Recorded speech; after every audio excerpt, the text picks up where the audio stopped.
Coach, questions? Straight to it. Nearing the halfway point of this season, where do you think you made the biggest jumps since the first game, and where do you still think that you need to improve?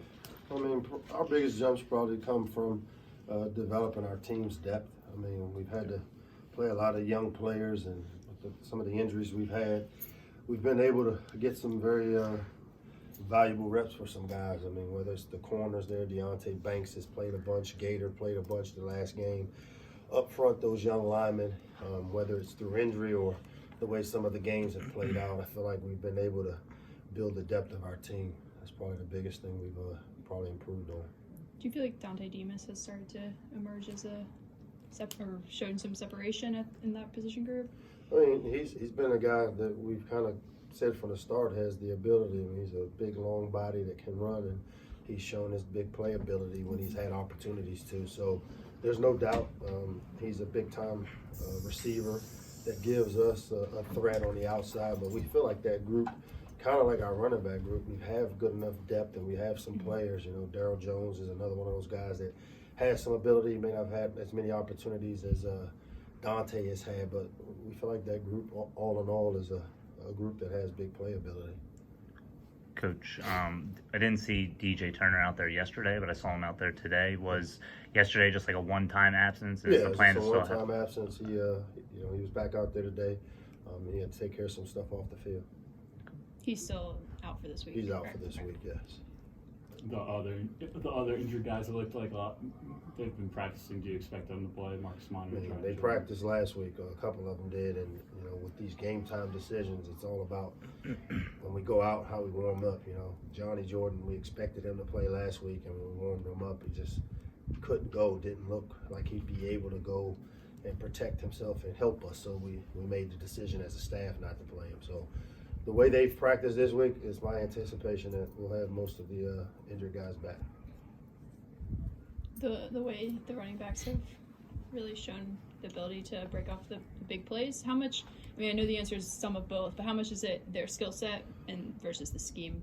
I mean, I think it's a little bit of both. I mean, obviously these guys have big playability. Leak and Ant have game-breaking speed, and then Fleet Davis is one of those guys that is he does everything. He can block, he can catch, he can run, and he's kind of like a Swiss Army knife in that he's so versatile in what he's able to do. So I would say definitely their skill set, but we do things in call plays to get them in the right places to make sure they get the touches, and they've been big time for us. Have they surprised you at all with how well they've caught the ball? I think Tayon said the other day he had never caught a pass like that. Yeah, no, it hasn't, because we do those things in practice, and the style of offense we run, our running backs are involved in the passing game, so we do those things in practice. He was able to get make some plays in the passing game for us last week where we got him open and got him out in space by complementing some of the things we've done with him. So, but no, they all have very versatile skill sets as being able to run, block, and catch. So I like that out of all three of those guys. When you size up what Terrell has been through over the course of his career, having had a shot seemingly every year, how impressed are you with just his stick-to-itiveness as much as anything else? Yeah, I mean, he's a different guy in that, a lot of these guys that play that position, when they don't get their way, they take their ball and go home. And Piggy's been the epitome of a team player.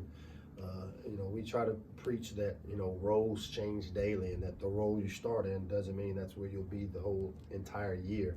And I can remember having a conversation with him when we named Josh the starter, just with explaining to him it's important that you still prepare as if you're a starter, because you never know when that opportunity is going to come as a number 2 quarterback. And he's done that, and we've kept him involved with how we've practiced. So having a conversation with him when we named Josh the starter, just with explaining to him it's important that you still prepare as if you're a starter, because you never know when that opportunity is going to come as a number 2 quarterback. And he's done that, and we've kept him involved with how we've practiced. So not surprised, but other than that, in today's society, you normally don't see a kid put the team first over his own personal. Was there a sense of disappointment from him? Oh yeah, there's no doubt. I mean, I think the first 2 days after we named him a starter, there's that period where you're trying to decide how I want to respond to the adversity I'm facing. But we did a good job. Coach Montgomery has a really good relationship with him, and I've spoke with him a couple times about the importance of, again, doing the right thing, preparing the right way. We assured him that we were going to keep a package available to utilize him, not even just as a backup, but as part of a game plan, because he has a skill set that allows us to do some different things with him that we maybe won't do with Josh. And he said all season long he's been practicing as if he's going to play at some point. Yep. But now that he's the starter going into the week, have you noticed anything added to confidence or anything like that going on? No, I think he's always been confident. I mean, he's a kid that's won some games around here and has played in some big games. So I don't think his confidence ever really wavered as much as just the disappointment of not being the guy. And, you know, one of the things that I said this summer, the things we told Piggy he needed to work on, we saw him improve in those areas, throwing the ball, intermediate passes. He does a great job with his deep ball. He's very accurate there, getting the ball out quick. And then now the big thing was teaching him and training him not to just pull the parachute per se and take off running in the passing game. We need him to stay in the pocket, play with his eyes downfield, and make the throws. And we've seen him improve in that area. He said he visited a QB specialist this summer. Piggy, was that something he talked to you about, or did you kind of hear it from him? This is the first I've heard about it. I think But again, if he's worked with some guys, it's great. I'm all for these guys. When we can't work with them and they have the ability to train with some other guys, I don't have a problem with that. How would you evaluate the site? Rutgers didn't really do much in the air. Say that again? Rutgers didn't do much in the air last week, but how have you evaluated the secondary recently? I know sometimes maybe the first couple of weeks there were some issues in that. I mean, we play man coverage, so you know, we put our guys in some tough situations when we don't get pressure. Last week, I don't think we were challenged like we have been. Obviously, I think the Penn State game is kind of an outlier in how they threw the ball against us, but our guys are athletic enough to play man-to-man coverage, and now it's just a matter of being really technically sound with how we play.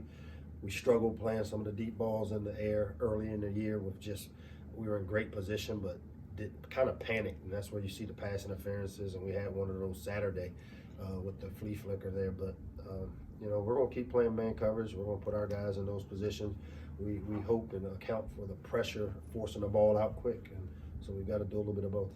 Is Anthony close to feeling 100% from the ankle issue? I mean, with the ankles, with the skill guy, it takes some time. I mean, he looked pretty good to me on the long run Saturday, so that's a plus for us. So we'll see. Anything else, Coach? All right, thanks, Coach. man.